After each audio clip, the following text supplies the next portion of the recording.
حمزہ میاں جہاں کوئی اچھی بری بات ہوتے دیکھتے تو کہتے جو ہوا اچھا ہی ہوا، دیکھنا اس میں اللہ تعالیٰ کی کوئی نہ کوئی مصلحت ضرور ہے۔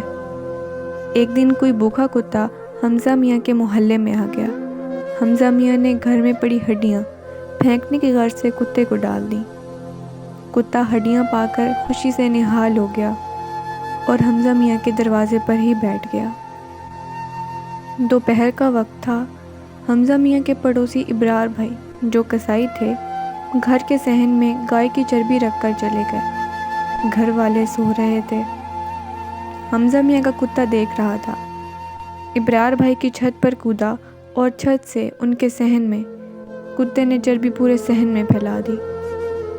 ابرار بھائی نے شام کے وقت صحن میں پہلا ہی قدم رکھا تھا کہ چربی سے فرش چکنا ہونے کی وجہ سے ان کا پاؤں پھسل گیا اور وہ دھڑام سے گر گئے۔ رات کے 2 بج رہے تھے۔ سب اپنے اپنے گھروں میں خواب کا گوشت کے مزے لے رہے تھے۔ ایک چور ابرار بھائی کے گھر میں داخل ہونے لگا۔ پورے گھر کا جائزہ لینے کے بعد اس نے پیچھے سے کودنے کا فیصلہ کیا۔ چور نے جیسے ہی چھلانگ لگائی وہ پھسل کر دیوار سے جا ٹکرایا۔